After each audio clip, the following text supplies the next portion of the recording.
Good morning, guys. This is our weekly video lecture for gender and sexual orientation. This is kind of a cute video. It's from The Cut on YouTube. I'm not going to play it. You guys could discover it if you wanted to. I know I've got some free time on our hands. But it's people guess the sexual orientation of strangers. So they just have people kind of line up and people try to guess what sexual orientation. Are you gay? Are you straight? Are you bi? And it's pretty funny how wrong people get it because it's not something that you could kind of look at and see. So when we were doing kind of our culture iceberg, there are certain things you can usually tell about somebody, maybe their race or their ethnicity, maybe you know what language they're speaking, maybe not. You might be able to guess what their gender or sex is, not always, but it's probably going to be pretty hard to decide if somebody's gay or straight just by kind of looking at them. So that's kind of a cute video about this guy particularly is pretty bad at kind of guessing what sexual orientation people are. So we're going to look at the range of language. So I'm going to give you a lot of definitions again used for gender identity. And we're going to look at challenging gender prejudices and stereotypes as well. This is just a cute little quiz.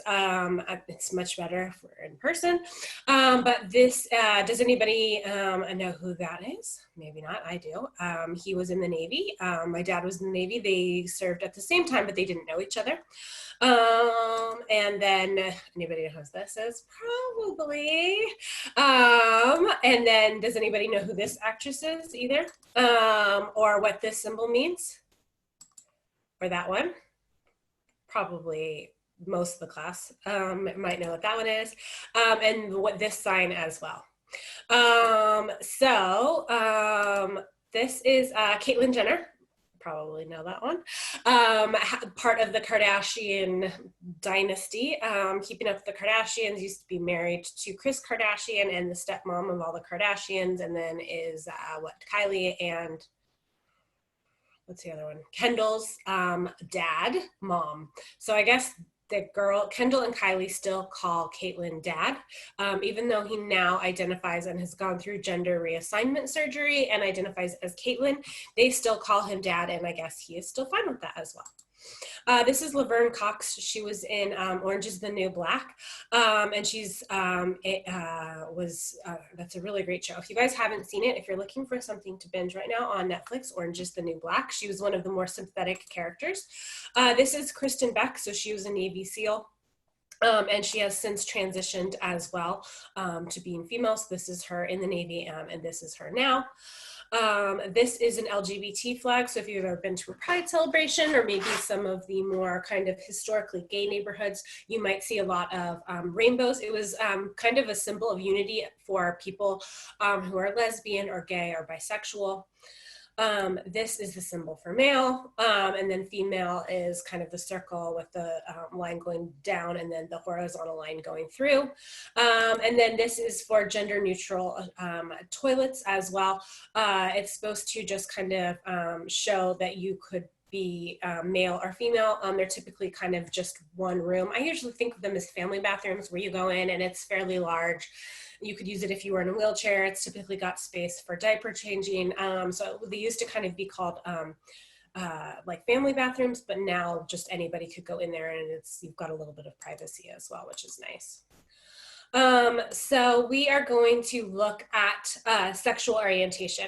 So we kind of talk about spectrums all the time, like there's the autism spectrum. So you could be on the high functioning side where, you know, you have a job and a life and wife and children, and, you know, you've just got a little bit of social kind of communication issues. And then you have kind of lower functioning on the spectrum where you can't talk, you're completely not verbal, you live in a group home, you need a lot more support. So there's like a spectrum from high functioning to low functioning, and then there's everything in between. We kind of have the same thing if we're looking at sexual orientation. So this could be heterosexual and then homosexual, so straight on the left-hand side and homosexual on the left-hand straight on the left-hand side and gay on the right-hand side, and then in the middle, bisexual, which is kind of if you are attracted to or you have romantic or sexual relationships with the same sex and the opposite sex as well. So everybody falls somewhere on the scale. And there's actually a term for it. It's called the Kinsey scale. It was developed in the 1940s and 50s by Dr. Kinsey.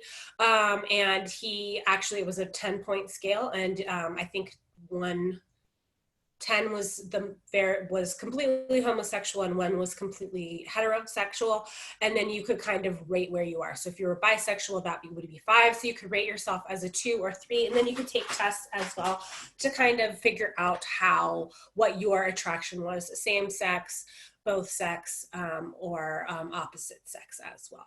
We could also have this with gender identity as well. So it could be very feminine, very masculine, and then the middle might be like androgynous, so it's difficult to tell.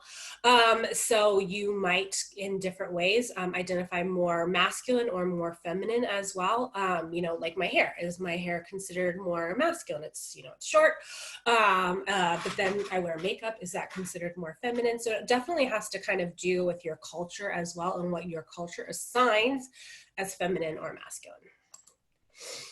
So then we have sexual orientation. So this is your emotional, romantic, and sexual feelings towards certain people. So opposite sex, same sex, or both sexes, or not sex dependent as well. Some people kind of think that they fall in love with somebody's heart and soul, and then kind of the genitalia or the gender identity of that person is kind of secondary. And can also refer to a person's sense of identity based on the attractions, the behaviors, or membership in a community. So in the United States, sexual orientation also typically comes with the LGBT community, certain neighborhoods often where you might feel more comfortable, certain movies that you might be, or even movie festivals that you might want to go see because of the topics that it might choose. So in the United States, it typically brings with it some kind of membership in the LGBT, not membership in that you're paying, but you might find solace and support within that as well.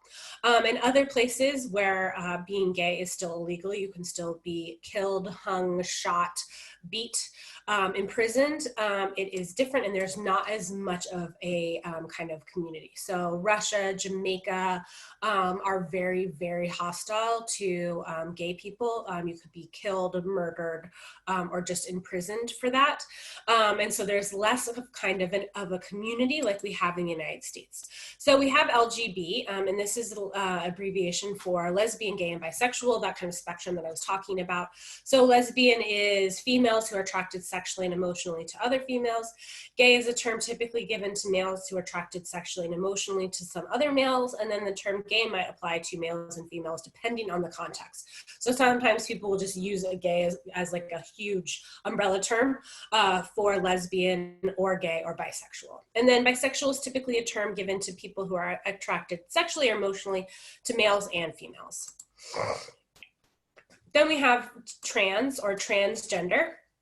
And it's an umbrella term describing the state of the person's gender identity, which is not necessarily matched the gender that they were assigned at birth. So you could be female to male, so you were born female, or people assign, they came out and they saw that genitalia and they said, yay, girl. And then you feel more like you are a man inside, so you might be a female to male, or you might be male to female. So male to female, you were assigned male at birth, you came out and you had male genitalia. And so certain cultural signifiers of what it means to be a male, but you might have felt that you were more of a woman inside. You might be a cross-dresser where you enjoy wearing clothes of the other sex. And that doesn't mean that you are gay or anything like that. It just means that you enjoy kind of wearing those types of clothes. You could be a drag queen or a drag king like RuPaul, or you could be genderqueer, which is kind of a newer word. And my understanding of it is that you kind of feel an identification with both genders. So transgender people, some might alter their bodies. So like Caitlyn Jenner is a really good kind of example of that. She's had facial surgery in order to appear more feminine. She's had breast augmentation. I think she's also had her hips enlarged as well in order to give her more of like a traditionally female hourglass shape. Some people might not do that. Most likely, Caitlyn Jenner is also on hormones to minimize her testosterone, which is more of like a male hormone, and probably increase her estrogen as well, so that she has those more traditionally or more assigned to women hormones as well. I don't know surgically other than that. That is just by looking at her that I have guessed that. She hasn't spoken publicly on it. And it's kind of the own individual person's decision about how much their body can handle hormones, because that can be very tricky. And then also surgically, what do you want to have done as well? Because those are very, very life-altering surgeries. You know, they cost thousands of dollars. I don't know how much a breast augmentation counts. And then being transgender does not imply any specific sexual orientation. So I was actually confused about this when Caitlyn Jenner was transitioning. I assumed, because she had always been with women, that she was a lesbian. So previously she had been a man who dated and married women, which would make her a straight man. But when she transitioned, I thought, oh, that must mean that she felt identified as a lesbian, a woman stuck kind of in a man's body. And that doesn't seem to be the case. I think she has dated men since then. So it seems like, and this is something that I kind of had to learn, because all of this is a learning process, is that being transgender does not apply that you are straight or gay. This is more kind of about your gender and what you feel that you're inside, and maybe what you feel inside doesn't match with the genitalia that you might have. So sex is kind of a sexual anatomy. So basically the genitalia. Do you have a penis or a vagina? So if a doctor were to say that a girl is female in terms of her sex chromosomes, so XY, in her genetic code, her sex organs, that she has a vagina, a vulva, and breasts, and then her hormonal makeup, which would be more estrogen, then the doctor is referring to the girl's sex. So her body is female. And then gender is how you feel about yourself. Are you feeling more of a boy, a man, or a girl, a woman? So your gender identity is the term for how a person self-identifies or culturally identifies in terms of being boy, man, girl, women. So if you say I'm a man, then you are, or I'm a woman, then you're stating your gender identity, which once again is very culturally specific. So how we treat men and women here is going to be very different than it is in Papua New Guinea or Alaska or anything like that. So each culture kind of has their own ways that they express their gender identity. So then we have kind of gender expression. So this is just a way which is communicated in a given culture. For example, in terms of clothing, communication patterns, and interests. So typically you're going to have your gender identity or your gender that we're talking about, where you're a man or a woman. So this is your self-concept of yourself as male or female. And so most people develop a gender identity that matches their biological sex. So being transgender is very, very rare, but it does happen. And we do see that happening more and more, or people speaking out more about their kind of experiences being born transgender. And then we have what I was talking about culturally is how you communicate your gender. So does having short hair mean that I am not a woman? Because in the United States, long hair is typically seen as a very feminine thing. So is somebody that really likes heavy metal and wears their hair really long, but still identifies as a man, is he wearing that very femininely? Is this a very masculine haircut? So we kind of have these ideas about gender within your culture as well. So what you wear, how you cut your hair, the type of makeup you wear, communication patterns that you might have, how your voice sounds, how you use words as well, and then the interests. A lot of times, people talk about Barbies and trucks and things like that. So you might have, as playing rugby is seen as more of a masculine or feminine thing. And we're starting to kind of challenge some of those as well. So here are some more of the definitions, and I'm going to just go ahead and click and show you guys the answers. If we were in person, I would have you guys guess, but this I think will be a little bit easier, and you might even want to take a picture, a screenshot, or come back to this because these are some kind of good definitions for you guys. So if you were transgender, we would be number 2. Individuals who feel that their gender identity and expression is different from the sex that they were assigned at birth.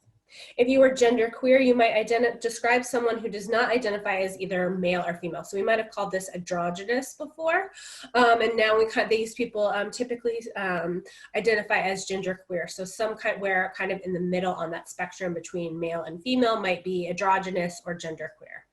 Then we have cisgender, which is people who whose gender identity is the same as the sex that they were assigned at birth. So I'm cisgender. I was when I was born, people said, "Oh, look, it's a girl," because I have the genitalia of a girl, and then people started treating me that way. And I also, my gender identity and my gender expression also align with being a woman, having children, and being a little bit maybe more feminine, except for the hair. You know, within my culture, what we kind of think it is to be male and female in California, Southern California in, you know, the 2000s. Then we have gender dysphoria. And this is an actual medical diagnosis that you can get from your physician or from a psychiatrist or psychologist. And it is well documented, and it is a medical diagnosis. And this is the conflict in people who feel that their physical gender does not match the gender they identify as mentally and emotionally. So if you're transgender, you've also most likely been given the medical diagnosis of gender dysphoria, where you feel that your gender, your identity does not match with the sex that you were born with. So bathrooms are a big one. So we typically see these signs. If I was at a restaurant or a bar and I got up and I need to use the bathroom, I would use these signs to tell me which bathroom that I need to go into, because I do not need a urinal. I need a toilet. I need to be able to sit down because my sex is, that's what's kind of allowed to me. So same with this. So this is what we kind of use. But if you didn't fit in, if maybe you presented to the world as more feminine, but you had the anatomy of a man, what would you kind of do? So you might see this is my favorite, because I literally do not care what bathroom you use as long as you wash your hands. With the coronavirus, like literally the most important thing is that you wash your hands. So we might have a male or female. Like I said before, this one might be more of like a family bathroom, or a bathroom with just one stall or one toilet, and you can lock it and it's just kind of a room. And then that's what kind of identifies it as being for anybody, regardless of their gender identity or gender expression. And then this is just supposed to be funny. So this is Sasquatch and an alien, because we don't care who uses the bathroom as long as you wash your hands. So we have kind of some ideas for, so we have the idea that you can be born into the wrong body. And so people, because this can be a bit of a controversial topic, we have people that have arguments for it, medical research based, and then we have arguments against it. One should, again, that should be research based. Then we might have the idea that there's only 2 genders and it's not a spectrum. And that we also might have the opinion that schools should no longer have male or female toilets, but instead have gender neutral toilets. So these can be hot button kind of topics, and that is fine as long as people have respectful conversations about it as well, not designed to hurt somebody who might be living a different lifestyle than you yourself are accustomed to. And we can have respectful kind of conversations about this, which I would say those conversations probably have to be in person. And that's why kind of taking this class to online is a little bit difficult, because we are still kind of figuring out this, and having these conversations in person, because online it can be difficult because you can't really figure out people's kind of tone. You can't figure out if they're sarcastic online as well. So I'm not going to have that many discussion boards because it can be really hard to discuss these topics with other people online. So what if we're working with families? So if we are working with the families, we want to make sure that the language doesn't say mother, father, because what if a child doesn't have a mom, or what if they have just a dad? Or what if they have just a mom and no dad? Or what if they have a grandparent? So typically call it parent or guardian, or parent instead of mother, father, to support those types of children who might have families that are not that way, that are not mom, dad.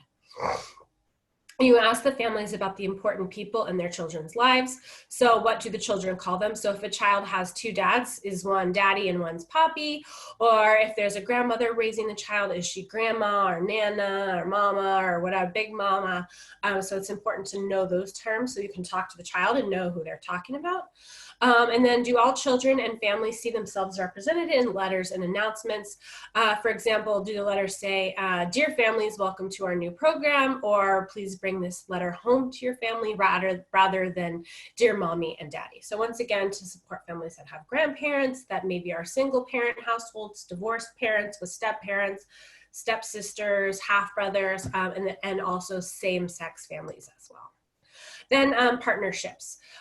So we want to have inclusive pictures of families. So grandparent-headed, multiracial families, adoptive families, LGBT families. We want to have showing people who represent diverse races, ethnicities, socioeconomic statuses, like you were learning last week, physical ability, so people in wheelchairs, people who are older taking care of children and younger taking care of children, and different family structures as well. The best way to do this is to have your families and your program at your preschool bring in pictures of their families, because we probably have a really diverse population. And putting those pictures up will automatically represent the families that the children live in.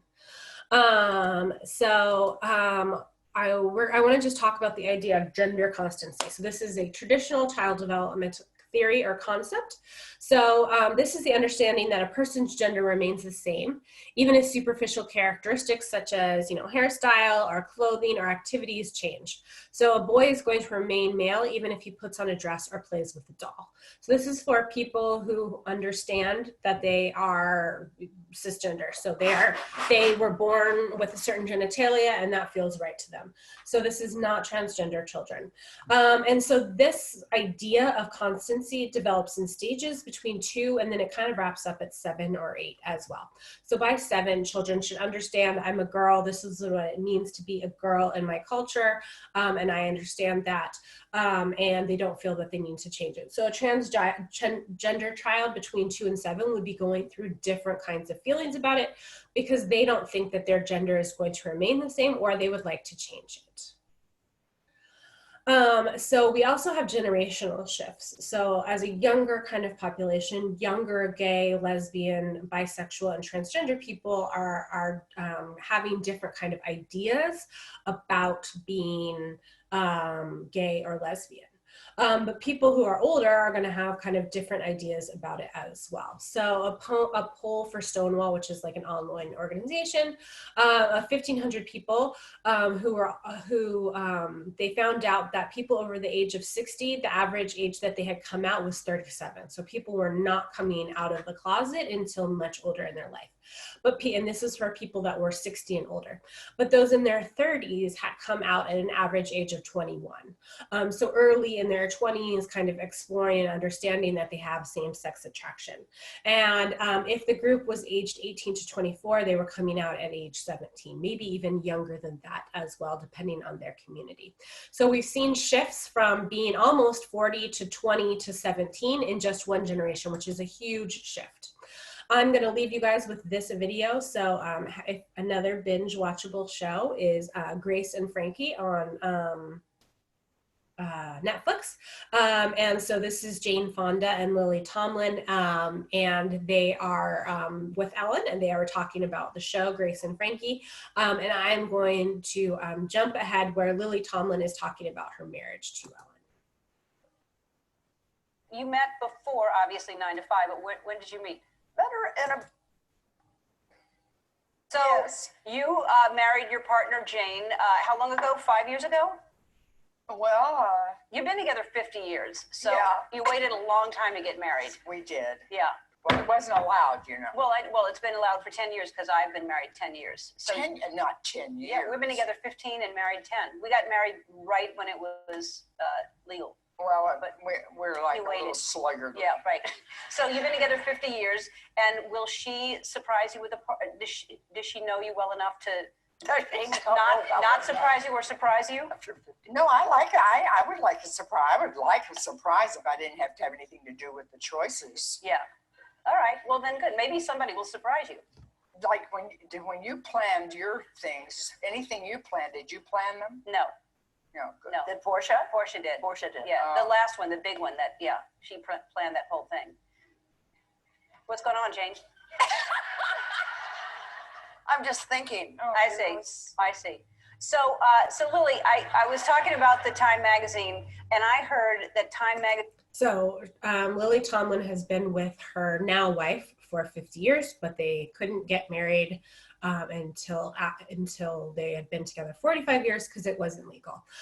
So that's a really different kind of generational shift as well. And I also have to point out Jane Fonda, who is on the left with the blonde hair.